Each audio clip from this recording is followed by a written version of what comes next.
ये बस एक नॉर्मल सा लड़का था, लेकिन जब ये दूसरी वर्ल्ड में रिइंकार्नेट होता है तब वो उस दुनिया का सबसे ज्यादा स्ट्रॉन्गेस्ट मार्शल आर्टिस्ट बनता है एक चीट स्किल की मदद से। इस लड़के का नाम फैम है, जो कि एक दूसरे वर्ल्ड में 10 साल पहले अचानक से रिइंकार्नेट हो जाता है। और जैसे ही वो एक दूसरी दुनिया में आता है, वो उसके सामने दो ग्रैंड मास्टर लेवल के बंदों को देखता है। वो दोनों ही बंदे SSS रैंक के थे। तब ये पर्पल कलर का ग्रैंड मास्टर, जिसका नाम लाय था, वो अपना एक टेक्निक यूज करके लाय को एक माउंटेन में घसीट देता है और उसे लग रहा था कि वो जीत चुका है। लेकिन तभी वो ग्रैंड मास्टर उठता है और अपना एक मार्शल आर्ट्स टेक्निक की मदद से उसको वहीं पर दिखा देता है कि आखिर कौन बॉस है। अचानक से सीन चेंज होता है और हम फैम को देखते हैं, जो कि क्लासरूम में था और उसे देख के ऐसा लग रहा था उसने एक बहुत ही बुरा सपना देखा है। फैम के सामने उसके टीचर थे, जो कि ये बोल के जाते हैं कि कल मार्शल आर्ट्स एग्जाम का प्रैक्टिस चालू होने वाला है। फैम का शक्ल देखने लायक था, क्योंकि उसको देख के ऐसा लग रहा था कि उसके साथ कुछ बहुत ही बुरा हुआ है। फैम अपने दोस्तों के साथ था, लेकिन तभी वहाँ पर एक और दोस्त आता है, जो कि मोबाइल में उसे एक वीडियो दिखाता है। उस वीडियो में एक लड़का, जिसका नाम ली था, वो कह रहा था कि आज मैं तुम लोग को एक चीज दिखाने वाला हूँ, और अगर ये जगह दिखाते दिखाते मैं मारा जाऊँ तो मुझे प्लीज याद रखना। उस वीडियो में उस जगह को देखकर फैम को लग रहा था, अरे अभी यही तो जगह मैंने अपने सपने में देखी, जहाँ पर दो ग्रैंड मास्टर एक दूसरे से लड़ रहे थे। फैम को अभी तक कुछ भी समझ नहीं आ रहा था कि आखिर ये सब क्या हो रहा है।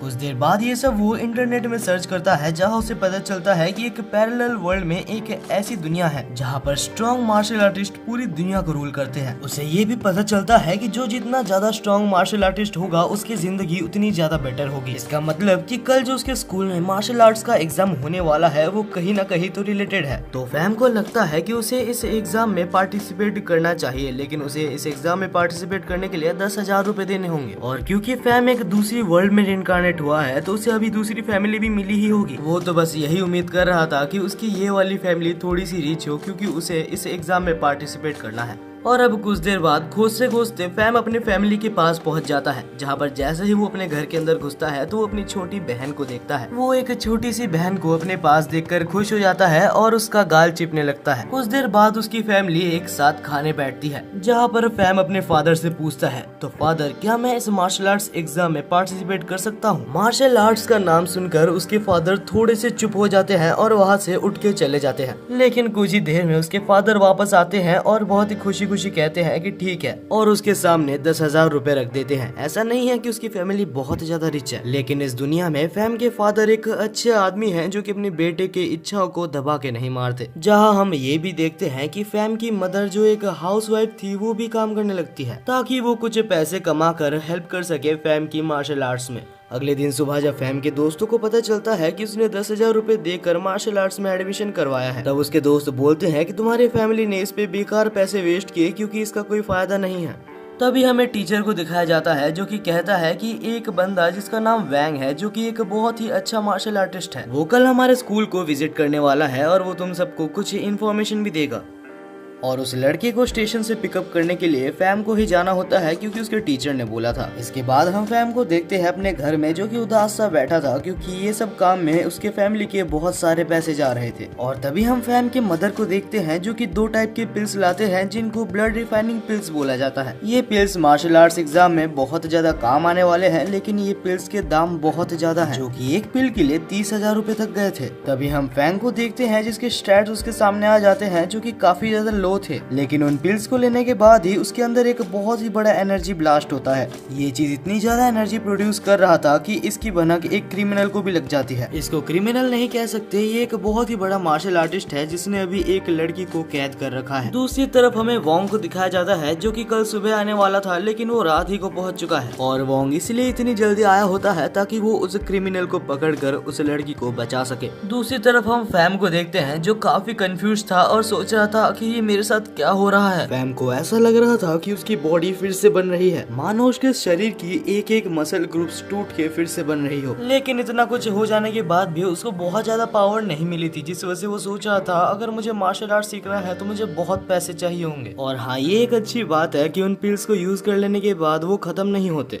इसके बाद ही अगली सुबह हम देखते हैं कि फैंग अपने दोस्तों के साथ सीनियर वोंग को पिकअप करने आया होता है। कुछ देर में उनके सीनियर वोंग वहां पर आ जाते हैं, और हाँ, ऐसा भी नहीं है कि वोंग को वो फ्लक्चुएशन महसूस नहीं हुई थी। और वोंग इतना ज्यादा इंटेलिजेंट है कि वो फैंग को देखते साथ समझ जाता है कि वो फ्लक्चुएशन फैंग की वजह से ही हुई थी। वोंग इन सब के बारे में ज्यादा नहीं बोलता, वो एकेडमी में चला जाता है और एक बहुत ही अच्छा सा स्पीच देता है। और वोंग की मोटिवेशनल स्पीच सुन के वहाँ पर बैठे सारे स्टूडेंट्स काफी मोटिवेट हुए थे। अब आज का दिन जैसे ही खत्म होता है तो शाम को वो सब बाहर थे, जहाँ पर वोंग फैंग और उनके दोस्तों को, जो कि बस उनको पिकअप करने आए थे, उनको अपना फोन नंबर देते हैं और कहते हैं अगर कभी कोई मुसीबत में पड़ जाओ तो तुम इस नंबर पे कॉल कर सकते हो, मैं यहाँ पर आने की पूरी कोशिश करूंगा। इसके बाद हम फैंग को देखते हैं जिसे अपने घर में कुछ काम आ गया था, जिस वजह से वो अपने घर के ऊपर वाले फ्लोर में जाता है। लेकिन जैसे ही फैंग ऊपर वाले फ्लोर में जाता है तो वहाँ पर उसी टॉप क्रिमिनल को देखता है। अब आप सोच रहे होंगे कि ये क्रिमिनल आखिर यहाँ पर कैसे आया, तो ये क्रिमिनल इनके पास रेंट पे रह रहा था। और तभी हम उस क्रिमिनल को देखते हैं जो कि सोच रहा था कि कहीं से पता तो नहीं लग गया कि मैं वही क्रिमिनल हूँ, जिस वजह से वो पहले फैंग को अंदर बुलाता है और चुपचाप से वहाँ पर कुछ देर वेट करता है। लेकिन फैंग को उसे देख के ही पता चल गया था कि वो वही क्रिमिनल है जिसके ऊपर बाउंटी लगी है। वो जल्दी से जैसे तैसे करके वैंग को मैसेज कर देता है और बोलने लगता है कि जल्दी से यहाँ पर आ जाओ। लेकिन वो पूरी बात बोल पाता उससे पहले ही वो क्रिमिनल उसके ऊपर एक जानलेवा हमला करता है। और इसके बाद वो सोच रहा था कि ये सिटी मेरे लिए बिल्कुल भी सेफ नहीं है, यहाँ पर सब लोग आजकल मुझे जानते हैं। और इसके बाद वो फैंग को पूरी तरीके से खत्म करने वाला होता है ताकि कोई भी क्लू ना बचे। लेकिन अचानक से जो फैंग की पावर है जो कि उसको पिल से मिली थी, वो उसकी सारी थकावट को दूर कर देती है और वो फिर से खड़ा हो जाता है। इस बार फैंग उससे लड़ने की कोशिश करता है लेकिन वो कहाँ ही लड़ पाता, और इस बार तो वो क्रिमिनल फैंग को पूरी तरीके से मार ही देता। लेकिन वहाँ पर तभी सीनियर वैंग आ जाते हैं और आते साथ एक ही शॉट में उस क्रिमिनल को बेहोश कर देते हैं। और इसके बाद वो वुमेन भी यहाँ से रेस्क्यू होकर चली जाती है। और इसके बाद शाम को हम वोंग को देखते हैं जो कि सोच रहा था कि आखिर इसने एक टॉप क्रिमिनल को इतनी देर तक रोक कैसे लिया। उस क्रिमिनल के पास से बहुत सारे अच्छे सप्लीमेंट्स मिले थे, यानी कि बहुत सारे स्टोन्स और ब्लड रिफाइनिंग पिल्स भी, जिनमें से कुछ चीजें जो कि वैंग को मार्शल आर्ट्स ट्रेनिंग में नंबर 1 होने में बहुत मदद करेंगे। और इसके बाद वैंग कुछ बहुत ज्यादा इंपॉर्टेंट बातें भी फैंग को बताता है। वो कहता है कि कौन सी पिल्स कब लेनी चाहिए, जैसे कि फैंग ने भी जो ब्लड रिफाइनिंग पिल्स ली है वो तब लेनी चाहिए जबकि एक ट्रेनर शुरुआती दौर में हो, और ये पिल्स ज्यादा से ज्यादा 2-4 दिन तक ही काम करते हैं इन्हें लेने के बाद। और जब तुम फाइनली एक अच्छे मार्शल आर्टिस्ट बन जाते हो उसके बाद तुम्हें एक पिल की जरूरत पड़ती है जिसे कहते हैं ब्लड रिफाइनिंग एलिक्सियर। और हाँ, इसके बाद एक और पिल्स होता है जो कि बोन्स के लिए यूज किए जाते हैं। उन पिल्स का काम होता है कि वो धीरे धीरे हमारे बोन्स को स्ट्रॉन्ग करेंगे और एक मार्शल आर्टिस्ट के लिए वो सबसे ज्यादा इम्पोर्टेंट है। आखिर में वैंग एक पिल के बारे में बताता है जो कि इंटरनल ऑर्गन्स के लिए होता है। जब हमारा बॉडी ब्रेक थ्रू कर रहा होता है तब उस पिल्स का काम आता है, क्योंकि हमें नहीं पता कि कब हमारे इंटरनल ऑर्गन्स ब्रेक थ्रू के दौरान डैमेज हो सकते हैं। आखिर में वैंग बोलता है कि इन मेडिसिन को कभी भी मत ले लेना, इनको लेने का एक स्पेसिफिक टाइम होता है। और इसके बाद हम वैंग को देखते हैं जो कि अपने रूम में बैठा था और बहुत ही खुशी खुशी उन पिल्स को देख रहा था। वो उन पिल्स को अपने सिस्टम को दिखाता है और जहाँ पर हमें पता है कि कुछ देर पहले हमें उस सिस्टम में उन पिल्स की वैल्यू 40,000 दिखा रही थी। अब ये सारे पिल्स के आ जाने के बाद उस सिस्टम में उस सब की वैल्यू मिलके 2 मिलियन दिखा रही है। फैम 2 मिलियन में से कुछ पॉइंट्स को अपने अंदर ट्रांसफर करता है ताकि वो थोड़ा सा पावरफुल बन सके। और इसके बाद फाइनली जब फैम मेजर करता है तो उसकी पावर 113 कैलोरीज निकलती है। अगले दिन ही मार्शल आर्ट्स ट्रेनिंग प्रोग्राम का सिलेक्शन चालू हो चुका था और उस सिलेक्शन में सिलेक्ट होने का जो पासिंग क्राइटेरिया था वो 112 पावर्स था। वहाँ पर मौजूद सारे कॉन्टेस्टेंट्स पूरी अपनी पावर लगा रहे होते हैं ताकि वो सबसे ज्यादा पावर तक रीच कर सके। फैंग भी अपनी पूरी जान लगा देता है ताकि वो इस टेस्ट को क्लियर कर ले। धीरे धीरे वहाँ पर मौजूद सारे कॉन्टेस्टेंट हारने लगते हैं, लेकिन तभी भी हम देखते हैं कि फैंग अपनी पूरी ताकत लगा रहा होता है। और फैंग की ये पावर को देख के वहाँ पर मौजूद सारे कॉन्टेस्टेंट अलग ही शौक में होते हैं। ये टेस्ट खत्म हो जाने के बाद हमें दिखाया जाता है कि फैंग की जो पावर लेवल निकली थी वो 149 निकली थी। ये पावर लेवल लगभग वैंग के समान है जो कि फैंग ने इतनी जल्दी हासिल कर लिया था। और अब फाइनली टाइम आ चुका था जबकि फैंग जाकर अपना रिजल्ट अपने फैमिली को दिखाए। जब फैंग अपने फादर को अपना रिजल्ट दिखाता है तो उसके फादर बिल्कुल इमोशनल हो जाते हैं। उसके फादर और साथ ही साथ उसके मदर भी बहुत ज्यादा खुश थे। अब हमें अगले दिन का सीन दिखाया जाता है जहाँ पर फैंग अपने सीनियर वैंग के पास जाता है जो कि उसको कांग्रेचुलेशंस बोलता है ये टेस्ट को क्लियर करने के लिए। और इसके बाद वैंग अपने मास्टर की बेटी से फैंग को इंट्रोड्यूस करवाता है। और इसके बाद वैंग थोड़ा सा इमोशनल हो जाता है और पास्ट को याद करता है जब उसके मास्टर जिंदा थे। ह्यूमैनिटी को बचाने के लिए उसके मास्टर ने अपनी जान दे दी थी। हालांकि वैंग ने अपने मास्टर को बचाने की कोशिश की थी ये कहकर कि अगर आप चले जाते हैं तो मैं आपकी बेटी से शादी कर लूंगा। लेकिन तब वैंग के मास्टर उसको डांट चले जाते हैं और कहते हैं अगर ऐसा तुमने किया तो तुम्हें पाप लगेगा क्योंकि वो एक बच्ची है। तभी हम प्रेजेंट में वैंग को देखते हैं जो कि अचानक से फैंग के ऊपर हमला कर देता है और उसको बोलता है कि तुम्हारी बॉडी अभी भी बहुत कमजोर है।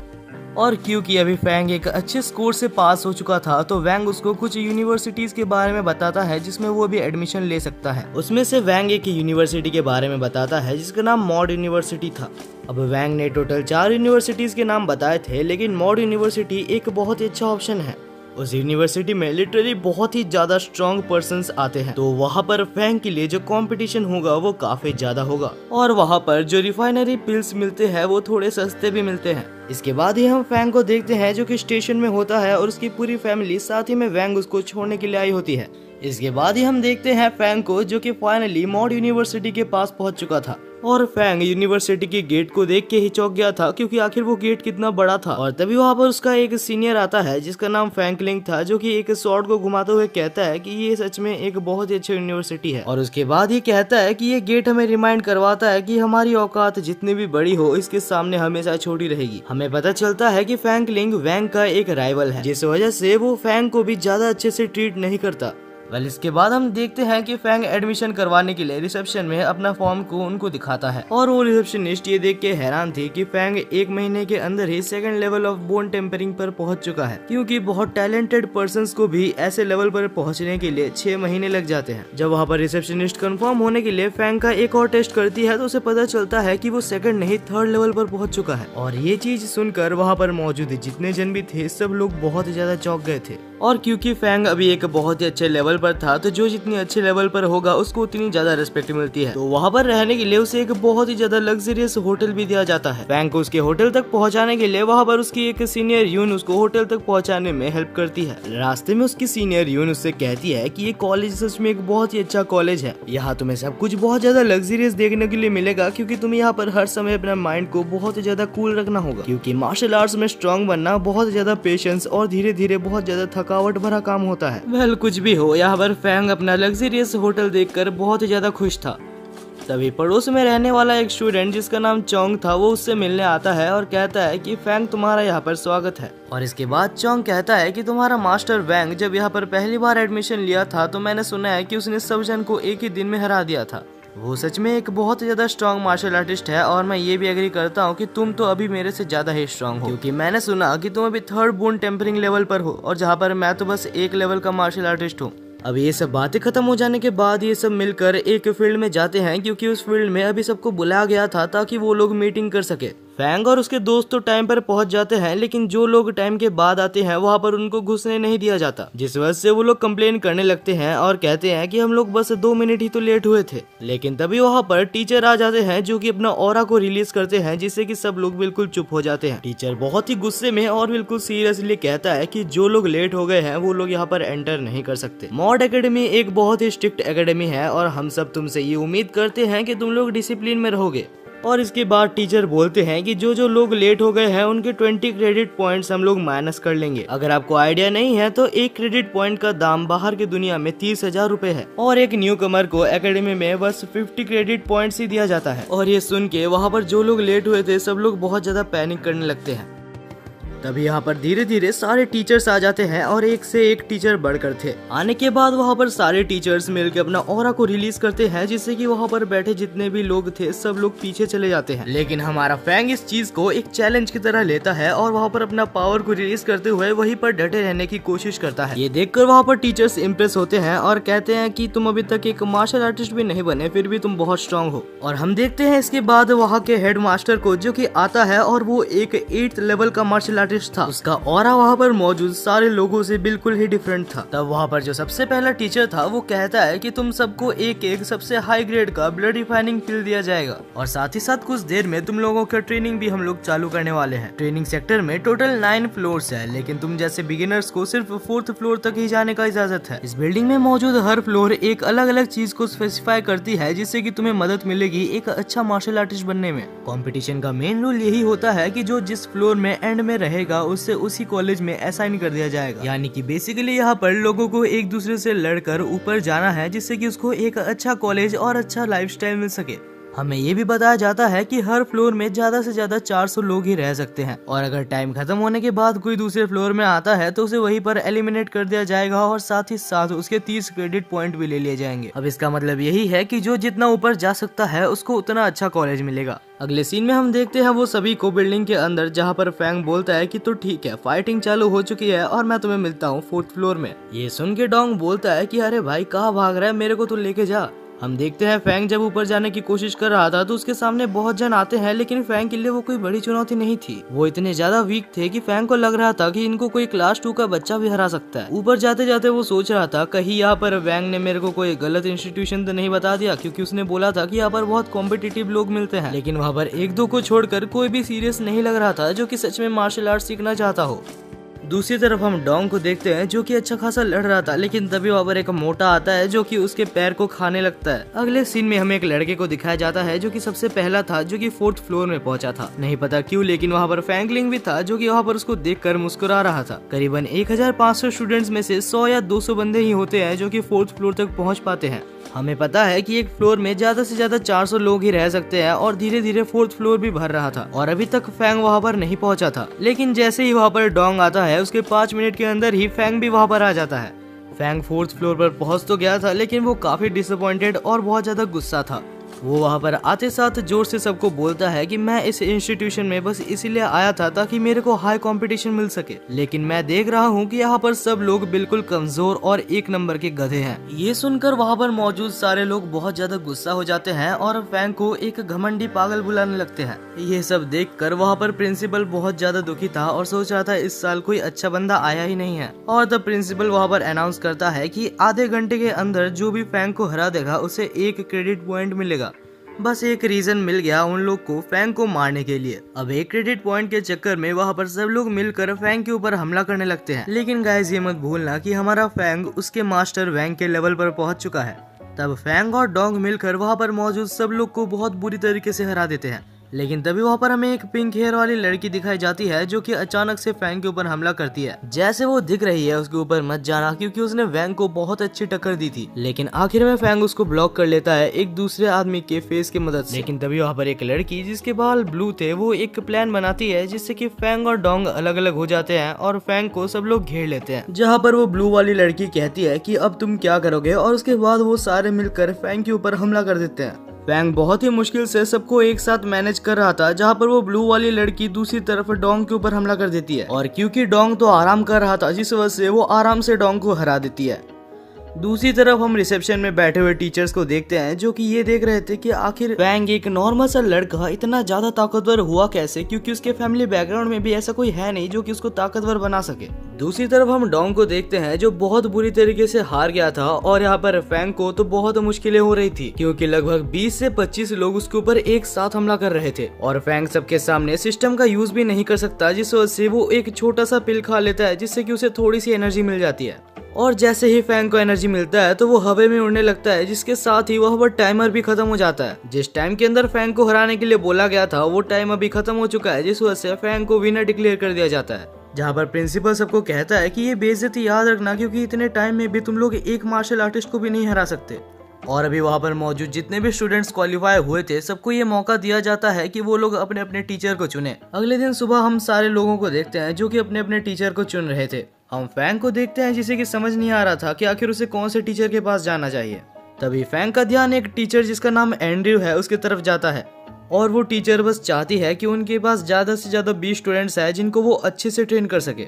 जब फैंग वहाँ पर जाता है तो एंड्रयू कहती है कि मैं पहले से बता दूं कि अगर तुम्हें अपनी हेल्थ की चिंता है तो मेरे पास मत आना, क्योंकि मैं पहले ही बता दूं जो भी मुझसे ट्रेनिंग लेता है वो काफी ज्यादा कड़ी ट्रेनिंग लेता है और उसकी हेल्थ कभी ठीक नहीं रहती। एंड्रयू को ये भी पता होता है कि जो फैंग का बैकग्राउंड है वो कोई बहुत ज्यादा रिच बैकग्राउंड नहीं है, जिस वजह से वो ये ऑफर करती है कि अगर तुम मेरे पास पढ़ोगे तो मैं तुम्हें अनलिमिटेड पिल्स देने के लिए रेडी हूँ। और क्योंकि तुम्हारे इस स्कूल में बहुत सारे दुश्मन हैं, क्योंकि तुमने आते साथ ही जो ये सब कांड कर लिया, इसीलिए तुम्हें हद से ज्यादा स्ट्रांग होना होगा, वरना तुम्हें कोई भी मार के चला जाएगा। अब ये सब चीजें सुनने के बाद वो ज्यादा नहीं सोचता और फैंग एंड्रयू के पास रजिस्टर करवा लेता है। अगले दिन से फैंग की ट्यूटरिंग क्लास चालू होती है, जहाँ पर वो सबसे पहले उसे कुछ बेसिक चीजें बताती है। एंड्रयू बताती है कि अगर तुम्हें सबसे पहले स्ट्रांग बनना है तो तुम्हें अपनी बॉडी के सारे चैनल्स को खोलना होगा, जिससे कि तुम्हारे ब्लड को ज्यादा से ज्यादा जगह मिले कि वो पास कर सके। वो कहती है कि सबसे पहले तुम्हें ऑर्गन प्रोटेक्टिव पिल्स और बोन रिफाइनिंग पिल्स लेने चाहिए, जिससे कि तुम्हारे ऑर्गन सबसे ज्यादा बेस्ट रहेंगे, और ये बेस्ट होगा अगर तुम्हें रैंक 1 तक पहुंचना है तो। और इसके बाद एंड्रयू फैंग को कुछ ब्लड रिफाइनिंग पिल्स देती है, जिससे कि उसके बाकी गेट्स खुल सके। जैसे ही फैंग उन ब्लड रिफाइनिंग पिल्स को लेता है तो उसके अंदर एक अलग ही एनर्जी फ्लो करने लगती है और उसके बाकी के गेट्स भी खुल जाते हैं। और ये देख के वो काफी खुश हो जाता है और कहता है, अरे एंड्रयू मैडम, मेरे को बहुत ज्यादा खुशी है कि आप मेरे टीचर हो। लेकिन ज्यादा करने की वजह से उसे 1-2 थप्पड़ मिल जाता है और वो सो जाता है। इसके बाद हमें अगले दिन का सीन दिखाया जाता है, जहाँ पर फैंग, एंड्रयू और एक स्टूडेंट जो कि वही ब्लू वालों वाली लड़की थी, वो सब मिलकर किक्स की प्रैक्टिस कर रहे थे। और जैसे ही एंड्रयू एक किक मारकर वो दोनों को दिखाती है तो वो दोनों ही चौंक जाते हैं, क्योंकि एंड्रयू की किक काफी ज्यादा ताकतवर थी। तब एंड्रयू कहती है कि अगर तुम्हें ऐसे किक्स मारने हैं तो तुम्हें अपने ब्लड को एक जगह पर फोकस करना होगा, जिससे कि तुम्हारे किक्स की फोर्स 10 गुना हो जाएगी और वो काफी असरदार होगा। तब हम देखते हैं फैंग को, जो कि दिमाग लगाते हुए अपने बोन टेम्परिंग के साथ अपने ब्लड को मिक्स कर कर एक जगह पर बहुत ही असरदार किक मारता है। लेकिन वो थोड़ा उल्टा हो जाता है, क्योंकि फैंग का जो पैर था उसमें क्रैक आ चुका था। अब शाम को फैंग हॉस्पिटल में जाता है, लेकिन उसका पैर अभी तक पूरी तरीके से ठीक नहीं हुआ था। हॉस्पिटल में जाके वो जब उन पिल्स को खरीदने की कोशिश करता है जिससे कि बोन्स ठीक होते हैं, तब उनका प्राइस देखकर वो चौंक जाता है, क्योंकि एक बोन ठीक करने वाले पिल्स का दाम करीबन 1 मिलियन रुपीस था बाहर के वर्ल्ड में। और अच्छा हुआ कि ट्रायल के दौरान उसने सारे क्लासमेट्स को हराकर कुछ पैसे कमाए थे, जिस पैसे की मदद से वो उस पिल्स को खरीद लेता है। और जब इतने सारे पैसे खर्च करने के बाद वो वापस जा ही रहा होता है कि उसके सामने 3 सीनियर्स आ जाते हैं, और उन सीनियर्स के छोटे छोटे भाइयों को वैंग ने हराया था, जिस वजह से वो सीनियर्स कहते हैं कि मैं अभी वैंग को बहुत ही बुरी तरीके से मारूंगा और उसके बाद वैंग को दिखाऊंगा कि उसने कितनी बड़ी गलती की है। वैंग इस चैलेंज को एक्सेप्ट कर लेता है, क्योंकि आखिर वो उसकी टीचर की इज्जत की बात है। इसके बाद ही हम सबको फाइटिंग रिंग में देखते हैं, जहाँ पर एक सीनियर सबसे पहले हमला करता है फैंग के ऊपर, लेकिन फैंग उस अटैक को डॉज कर सीनियर को ही मार देता है। और हाँ, फैंग का तो अभी पैर भी टूटा हुआ है, लेकिन वो फिर भी लड़ाई कर रहा है। और इसके बाद फैंग अपनी टीचर की बोली हुई बात को याद करते हुए ऊपर जंप करता है और अपने सारे ब्लड एनर्जी को अपने पैरों पर इकट्ठा करके एक बहुत ही खतरनाक वाला किक उनके ऊपर करता है, जिससे कि वो तीनों ही सीनियर्स काफी बुरी तरीके से हार जाते हैं। रेफरी तो अलग ही शौक में था कि एक नया आया वो बंदा इतना स्ट्रॉन्ग कैसे हो सकता है। तभी हमें एक प्लॉट ट्विस्ट देखने के लिए मिलता है, क्योंकि ये सारी फाइट वहाँ पर पीछे से खड़े होकर वैंग भी देख रहा था। वैंग कहता है कि अगर किसी भी सीनियर को मेरे स्टूडेंट से परेशानी है तो वो मेरे से आकर डायरेक्ट लड़ सकता है। इसके बाद हम देखते हैं फैंगलिंग को, जो कि वैंग और फैंग के साथ बैठा हुआ था। अब ये तो है कि फैंगलिंग अपने कोई काम के लिए ही वैंग के साथ बैठा हुआ है। अब कुछ देर बाद वैंग बोलता है कि कुछ ही दिनों के अंदर यहाँ पर एक और बहुत ही बड़ा टेस्ट होने वाला है। वैंग कहता है कि मुझे ये एग्जाम के बारे में ज्यादा नहीं पता, लेकिन फैंग तुम्हें जल्दी से जल्दी इस एग्जाम के लिए प्रिपेयर कर लेना चाहिए। इसके बाद सीन चेंज होता है और हम सबको देखते हैं रिसेप्शन में, जहाँ पर टीचर इसी टेस्ट के बारे में कह रहे थे कि ये टेस्ट 1 महीने के अंदर चालू होने वाला है, और ये टेस्ट सिर्फ हमारे स्कूल के अंदर ही नहीं बाकी भी 5-6 स्कूलों के साथ होगी। तो ये काफी जरूरी है कि ये टेस्ट हमारे स्कूल में से ही कोई जीते, जिससे कि हमारे स्कूल की रेपुटेशन बने रह सके। जो भी इस कंपटीशन को जीतता है उसे बहुत सारे हाई ग्रेड के पिल्स और बहुत सारे बोन रिफाइनिंग पिल्स भी फ्री में मिलेंगे, और जो भी इस टेस्ट को जीतता है उसे 20% का बूस्ट भी मिलेगा। अब हम देखते हैं प्रिंसिपल मिस एंड्रयू के ऊपर बहुत भरोसा लगाए बैठा होता है, क्योंकि उसके टीम में ही फैंग होता है। मुझे नहीं पता कि फैंग से सबको इतनी ज्यादा उम्मीदें क्यों है, लेकिन अभी उसको बहुत अच्छी ट्रेनिंग मिलने वाली है। हम देखते हैं इसके बाद बहुत दिनों तक फैंग बहुत कड़ी ट्रेनिंग करता है। उसको तो एक वेपन भी दिया जाता है, लेकिन वो उस वेपन को अच्छे से चला नहीं पा रहा। यहाँ तक कि उसने उस वेपन को चलाते चलाते एक बार तो एकेडमी को ही डिस्ट्रॉय कर दिया था। लेकिन धीरे धीरे टाइम के साथ वो उस वेपन को यूज करना सीख जाता है, और सिर्फ वही नहीं, उसके साथ बहुत सारे स्टूडेंट्स भी अपने आप को इम्प्रूव कर रहे थे। और फाइनली वो दिन आ जाता है जब फाइटिंग चालू होने वाली थी। ये मैच सच में मॉडर्न यूनिवर्सिटी के लिए एक बहुत ही बड़ी मैच है।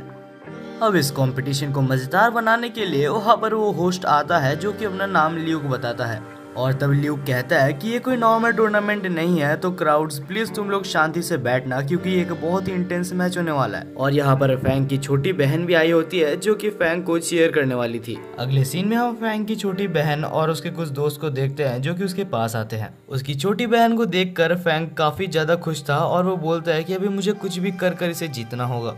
और इसके बाद ही हम ल्यूक को देखते हैं जो कि कहता है कि ये टूर्नामेंट चालू हो चुका है और अभी एक एक करके सारे टीम्स के लीडर स्टेज पे आएंगे। इसके बाद ही पहला एकेडमी आता है जिसके स्टूडेंट्स रेड कपड़े पहने हुए थे और उस एकेडमी का नाम जेंग्यू एकेडमी था और उस टीम के लीडर का नाम हैंग था जो कि अपने टाइम में एक बहुत ही खतरनाक मार्शल आर्टिस्ट रह चुका था। इसके कुछ ही देर बाद हमें ग्रीन टीम भी दिखाया जाता है और येलो टीम भी दिखाया जाता है जो कि आते हैं। आखिर में ल्यूक हमारे फैंग की टीम को भी बुलाता है, कहता है कि ये टीम अभी अभी बनी है और इस टीम के लीडर का नाम फैंग है जो कि एक कंप्लीट न्यू स्टूडेंट है। और इसके बाद ही हमें सारे कैप्टन दिखाए जाते हैं जिनके पेयर्स मैच होने वाले थे, यानी कि आखिर ये सब लोग एक दूसरे से कैसे और किस फॉर्मेट में लड़ेंगे। और जैसे ही रिजल्ट सामने आता है तो हमें दिखाया जाता है रेड टीम ग्रीन टीम का सामना करेगी, जहां पर ब्लू टीम येलो टीम का सामना करेगी। और जब दोनों में से ही एक एक जन जीत जाएंगे तब उसके बाद दोनों में ही फाइनल्स को करवाया जाएगा। इसके बाद ही के सीन में हम देखते हैं कि पहला राउंड चालू हो चुका था जहां पर रेड और ग्रीन टीम के लीडर्स एक दूसरे को इंट्रोड्यूस करते हैं। जहां रेड टीम के लीडर का नाम तो हमें पता ही है जो कि हैंग है और ग्रीन टीम के लीडर का नाम सू है। सू बिना देरी करते हुए अपनी मैजिकल पावर्स का यूज करते हुए हैंग के ऊपर हमला करता है। हैंग अचानक से हमले को देखकर थोड़ा चौंक गया था लेकिन उसे ब्लॉक कर लेता है और इसके बाद ये सू एक और अपना अटैक करता है जिसका नाम हेवनली क्लैश था, लेकिन नहीं पता कैसे हैंग उस अटैक को भी ऊपर जंप कर डॉज कर लेता है। और इसी के साथ हैंग अपने सिग्नेचर मूव का इस्तेमाल करता है जिसका नाम द राइजिंग सन था, लेकिन इस बार सू ने एफर्टलेसली हैंग के सिग्नेचर मूव को भी ब्लॉक कर लिया था। वहाँ पर बैठी ऑडियंस बिल्कुल शॉक थी कि आगे क्या होने वाला है। जहाँ पर हम हैंग को देखते हैं जो अचानक से सू के पीछे चले जाता है और अपने स्वॉर्ड को सू के ऊपर रख देता है। और क्योंकि अभी हैंग का जो स्वॉर्ड था वो सू के चेस्ट के ऊपर था तो सू को लग रहा था कि उसका खेल खत्म हो गया, लेकिन तब हैंग ने अपने स्वॉर्ड को थोड़ा सा ढीला कर दिया था जिस वजह से सू को लगता है कि वो अभी भी बच सकता है। लेकिन ये सब हैंग का ही प्लान होता है और जैसे ही सू हिलने की कोशिश करता है तो वो फिर से उसको हरा देता है। इसके बाद ही हम वैंग को और फैंगलिंग को देखते हैं जो कि एक साथ थे, जहाँ पर फैंगलिंग कहता है कि मैं बेट लगा सकता हूँ कि सेकंड राउंड में तुम्हारा स्टूडेंट फैंग उसके सेकंड राउंड में टिकने का तो कोई चांस ही नहीं है। लेकिन वैंग उसे चुप रहने के लिए बोलता है और ज्यादा बकबक करने के लिए मना करता है। और इसके बाद ही हम ल्यूक को देखते हैं जो कहता है ठीक है ब्रेक ओवर हो चुका है और अभी टाइम है सेकंड राउंड का। सेकंड राउंड चालू होने से पहले ही हम देखते हैं फैंग के पास उसकी छोटी बहन आती है जो कि उसको रोते रोते कहती है कि प्लीज मत जाओ भैया। बेसिकली यहाँ पर उसकी छोटी बहन को उसकी चिंता हो रही थी, लेकिन फैंग ये कहते हुए जाता है कि इतनी दूर आ जाने के बाद मैं इस अरीना से मुड़ नहीं सकता। इस मैच को पूरी वर्ल्ड वाइड में लाइव टेलीकास्ट किया जा रहा था। यहाँ तक कि हम फैंग के फादर को देखते हैं जो कि अपनी ऑफिस से छुट्टी लेकर टूर्नामेंट को ही देख रहे थे। दूसरी साइड हम रिपोर्टर को देखते हैं जो पहली बार फैंग का इंट्रोडक्शन दे रहा था। हर एक मार्शल आर्टिस्ट की तरह ही फैंग का जो सिग्नेचर मूव था उसका नाम था द लेजेंडरी लायन रोर, और ये सिग्नेचर मूव को ऐसा माना जाता है कि ये 1 लाख में से एक बंदा ही कर सकता है। तभी फैंग का ओपोनेंट पूछता है तो क्या तुम सच में इसको यूज कर सकते हो, लेकिन सामने से फैंग कोई भी आंसर नहीं देता। कोई रिप्लाई भी ना मिलने के वजह से उसका ओपोनेंट बहुत ज्यादा चिढ़ जाता है और ईगो पे लेके उसके ऊपर अटैक करने जाता है, लेकिन उसके अटैक को फैंग ऐसे रोकता है जैसे वो कुछ था ही नहीं। फैंग स्टार्टिंग से ही अपने पावर्स को उसके सामने छुपा रहा था। और इसके बाद ही हम फैंग को देखते हैं जो कि बहुत ही ज्यादा अनएक्सपेक्टेड चीज करता है। उसने अपने वेपन को 2 हिस्से में डिवाइड कर लिया था और एक हिस्से से उसने उसको एक नाइफ बनाकर उसके ऊपर हमला किया था। और इसके बाद फैंग अपने टीचर के सिखाए हुए मूव का इस्तेमाल करता है और इस अटैक को फैंग ने मास्टर कर लिया था, जिस से इस एक ही अटैक की वजह से येलो टीम बाहर हो जाती है और यहाँ पर ब्लू टीम यानी कि फैंग की जीत होती है। और फाइनली मैं ये कह सकता हूँ कि फैंग के हेटर्स अभी ये मैच देखने के बाद कुछ नहीं बोल सकते।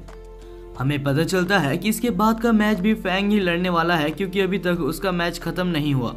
तब हम येलो टीम के कैप्टन को देखते हैं जो सोच रहा था कि मैं कुछ भी कर इसका ट्रम्प कार्ड को निकाल के रहूंगा। आखिर एक न्यू कमर इतनी जल्दी इतना ज्यादा स्ट्रॉन्ग कैसे हो सकता है, और अगर वो ऐसे अटैक्स यूज करता है तो ज्यादा से ज्यादा पिल्स लेने के बाद भी वो पूरी तरीके से रिकवर नहीं हो सकता। लेकिन तभी हम फैंग को देखते हैं जो 2 गोली के साथ ही अपनी पूरी स्ट्रेंथ को रिकवर कर लेता है। ये देखकर कैप्टन तो बिल्कुल घबरा जाता है और बोलता है आखिर ये किस टाइप का आदमी है। तभी ल्यूक कहता है कि बस उसने ये 2 पिल्स खाकर अपने पावर को रिकवर नहीं किया, साथ ही वो पहले से ज्यादा स्ट्रॉन्ग बन चुका है। ये सब सुन के वहाँ पर बैठे प्रिंसिपल और टीचर्स भी बहुत ज्यादा चौंक गए होते हैं और प्रिंसिपल कहता है कि इसके पास जरूर कोई मॉन्स्टर की बॉडी होगी जो इतनी जल्दी ये पिल्स को हजम कर पा रहा है। इसके बाद ही हम देखते हैं सेकंड राउंड चालू होता है जहां पर एक येलो टीम का बंदा जिसका नाम चेन होता है वो बिना इंट्रोडक्शन के ही फैंग के ऊपर हमला करना चालू कर देता है क्योंकि उसको बहुत ज्यादा गुस्सा आ रहा था। आखिर एक ऐसा बंदा जिसने 2 महीने भी ढंग से ट्रेनिंग नहीं की वो इतना ज्यादा स्ट्रॉन्ग कैसे हो सकता है। चैंग हमला पे हमला किए जा रहा था, लेकिन यहाँ पर हम देखते हैं कि फैंग को तो मजा आ रहा था। तब फैंग ऊपर जंप कर एक स्ट्रेट किक चैंग के छाती पर मारता है, जिससे वो एक ही बार में नॉकआउट हो जाता है और हमारे हीरो ने सेकंड राउंड भी बहुत इजीली जीत लिया था। अब ये सब देखने के बाद वहाँ पर बैठी क्राउड बिल्कुल चौंक जाती है और हम देखते हैं ल्यूक बोलता है, तो क्या फैंग तुम्हें अभी भी कंटिन्यू करना है? फैंग अपना सिर्फ सिर हिलाता है और हम तब देखते हैं येलो टीम के कैप्टन को, जो सोच रहा था मैंने शायद इस बंदे को मिसअंडरस्टैंड कर लिया। और इस बार बिना रेफरी को बोले हुए ही येलो टीम का कैप्टन खुद जाता है और फैंग के ऊपर हमला करने लगता है। फैंग मुश्किल से ही उसके अटैक को डॉज करता है और कंप्लेन करता है कि मैंने अभी तक पिल्स लेके मेरे बॉडी को रिकवर भी नहीं किया। लेकिन भूलो मत, ये हमारा फैंग है जिसके पास एक लेवल अप सिस्टम है। सबको हैरान करते हुए वो फिर से अपने कुछ स्किल्स की मदद से हवा में उड़ने लगता है। वहाँ बैठे टीचर सोच रहे थे कि आखिर इतने कम टाइम के अंदर इसको इतना कुछ प्रैक्टिस करने का टाइम मिला कहाँ से। और इसके बाद फैंग नीचे आता है और कहता है ये फाइट तो बहुत ही ईजी होने वाली है। और इसके कुछ ही देर बाद हम देखते हैं हवा में जैसे ये लोग ऐसे लड़ रहे थे कि किसी को कुछ दिख ही नहीं रहा था। इन दोनों की फाइटिंग स्पीड इतनी ज्यादा होती है कि वहाँ पर बैठी ऑडियंस उनको खाली आंखों से देख ही नहीं सकती। लेकिन तभी अचानक से हम देखते हैं कि येलो टीम का कैप्टन ने अपने पावर को अचानक से अप कर लिया था। उसकी पावर करीबन 10 गुना बढ़ चुकी थी। ये देखकर अभी तक जो क्राउड फैंग को सपोर्ट कर रही थी वो कैप्टन की तरफ चली जाती है। फैंग उसके ऊपर अटैक करके उसको बीच में टोकने की कोशिश करता है, लेकिन वो उसके पास भी नहीं जा पाता। कैप्टन ने अपने मार्शल आर्ट्स की हिडन ट्रिक को अपग्रेड कर एक शेर का रूप ले लिया था, जहां पर वही सेम फैंग ने अपना रूप बदल कर एक ब्लू फिनिक्स का रूप ले लिया था। और अभी फाइट इतनी ज्यादा इंटेंस हो चुकी थी, वो लोग डिसाइड करते हैं कि एक लास्ट पंच के साथ वो लोग फाइट को खत्म करेंगे।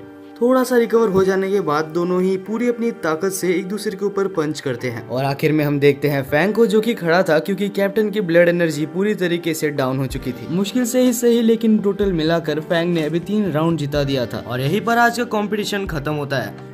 दूसरी तरफ हम देखते हैं वैंग और फैंगलिंग को, जो कि डंजन के अंदर थे। दोनों ही डंजन बॉस को हरा के हाई लेवल के पिल्स को इकट्ठा करने की कोशिश कर रहे थे। तब वैंग फैंगलिंग को बोलता है कि तुम तो बहुत ही कमजोर हो, तो अच्छे पिल्स मैं रख लूंगा। तब हम देखते हैं फैंगलिंग को, जो कि चिढ़ जाता है और उसके बाद दोनों ही पावर अप करके आगे बढ़ते हैं।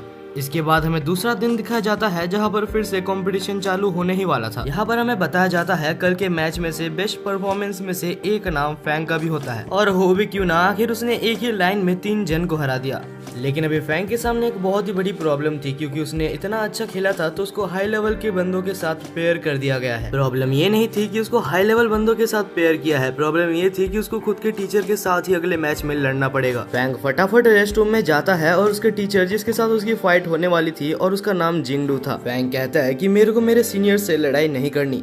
लेकिन तब जिंगडू से समझाता है कि तुम्हारी कैपेबिलिटीज बहुत ज्यादा है, और वैसे भी एक मार्शल आर्टिस्ट को अपने फाइट से कभी भी दूर नहीं भागना चाहिए, चाहे सामने जो भी हो। तुम्हारे सामने जो भी हो तुम्हें उसे मार गिराना है, और अगर तुम ऐसा नहीं करते तो तुम्हें डंजन में बहुत ज्यादा प्रॉब्लम्स आएंगी। डंजन्स का नाम सुन के वो लोग चौंक जाते हैं, क्योंकि फैंग और उनके दोस्तों को डंजन्स के बारे में अभी तक कुछ भी नहीं बताया गया। वेल, इन सब बातों को साइड रखते हुए टीचर कहते हैं कि तुम्हारे फाइनल फाइट से पहले तुम्हारे ट्रम्प कार्ड को कभी भी रिवील मत करना। सबसे अच्छा यही होगा कि तुम अपने दोस्तों को अगले फाइट में जाने दो और कुछ देर के लिए रेस्ट करो। फैंग को भी लगता है कि उसने बहुत सारे मैचेस लड़ लिए हैं और उसे भी अपनी सीनियर की बात माननी चाहिए, तो वो अगले मैच में खुद जाने के बजाय अपने फ्रेंड डोंग और बाकी सारे फ्रेंड्स को जाने देता है। हम देखते हैं लड़ाई फिर से चालू हो चुकी थी, और अभी सेकंड टूर्नामेंट में सबसे पहले रेड कलर के ग्रुप के एक बंदे और यहाँ पर हमारी वो ब्लू वाली लड़की, मेरे को इसका नाम याद नहीं आ रहा है, तो इसको ब्लू बालों वाली लड़की ही कहते हैं। दोनों के बीच में बहुत देर तक लड़ाई चलती है, लेकिन आखिर में वो ब्लू बालों वाली लड़की अपने पैर से रेड ग्रुप के लड़के के शरीर पे एक बहुत ही जोरदार लात मारती है, जिससे कि वो अभी और नहीं लड़ सकता। पहला मैच तो ब्लू टीम जीत जाता है, लेकिन इसके बाद रेड टीम में से रेड टीम के कैप्टन आते हैं, और अभी जो लड़ाई होने वाली थी वो रेड टीम के कैप्टन और डोंग के बीच में थी।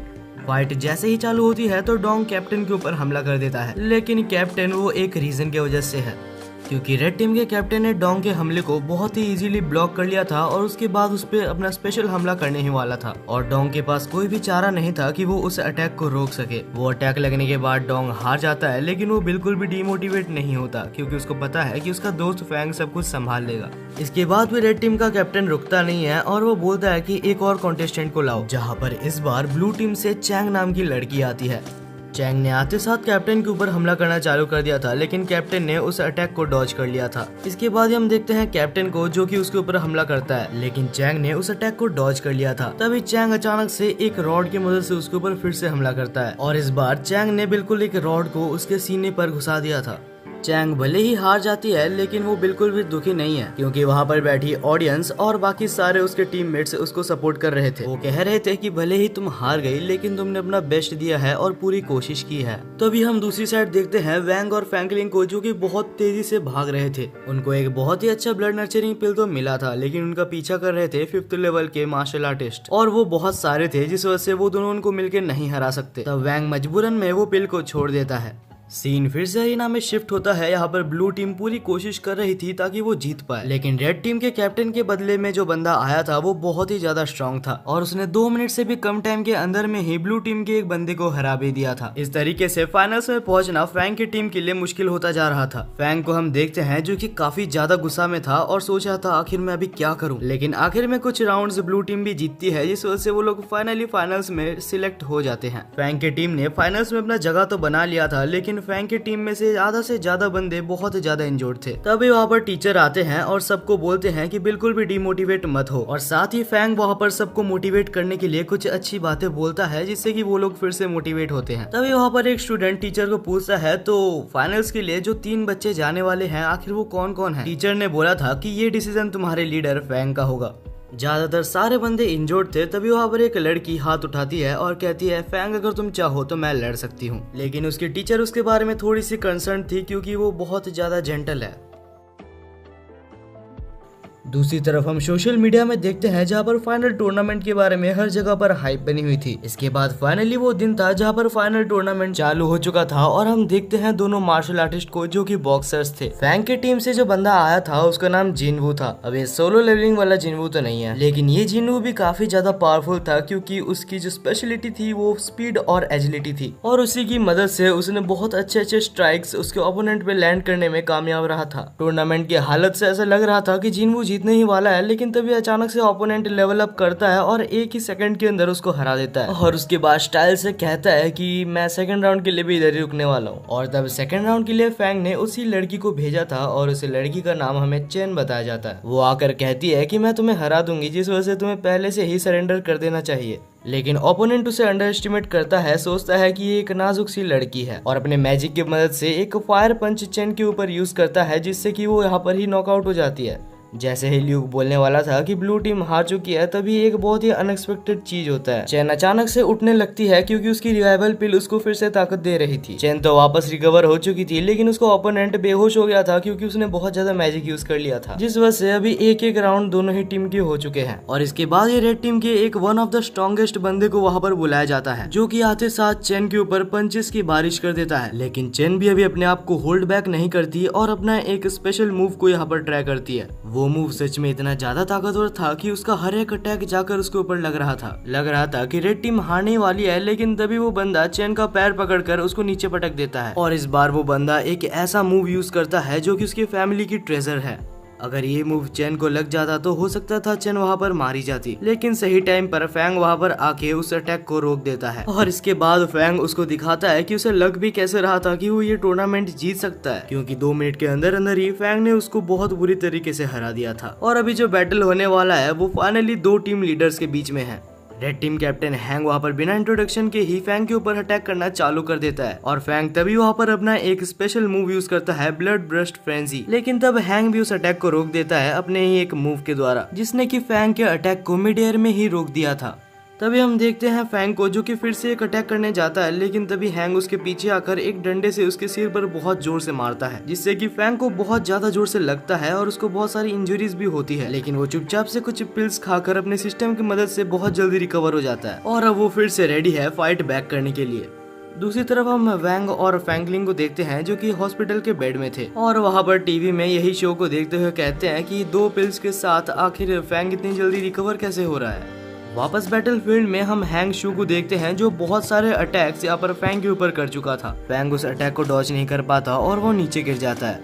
फैंग अब इतनी बुरी हालत में है कि वो हिल तक नहीं पा रहा, यहाँ तक वो बात भी नहीं कर पा रहा। जब ऐसा लग रहा था कि ये सब कुछ खत्म हो चुका है और वो लोग टूर्नामेंट हार ही चुके हैं, तभी आउट ऑफ नोवेयर वो कहीं पर सिस्टम के अंदर चले जाता है और अचानक से पूरी तरीके से रिकवर हो जाता है। अब तुम इसे सिस्टम का मैजिक कह लो या चीट स्किल, लेकिन बाहर की दुनिया में वो सबको ऐसे दिखाता है कि उसने कोई रिकवरी पिल ली है। तभी हैंग शू बोलता है कि तुम्हारा कोई भी ओल्ड अटैक अभी मेरे ऊपर काम नहीं करेगा। लेकिन द फैंग बहुत ज्यादा गुस्से में था और वो अपने ट्रम्प कार्ड को यहाँ पर रिवील करते हुए एक बहुत ही खतरनाक अटैक करता है। उस अटैक का नाम था टाइगर ब्रेक्स द आर्मी। हैंग शू ने ये बिल्कुल भी नहीं सोचा था कि अटैक सच में इतना ज्यादा ताकतवर हो सकता है। इसी एक अटैक ने डिसाइड कर दिया था कि फैंग इस मैच को जीत चुका है।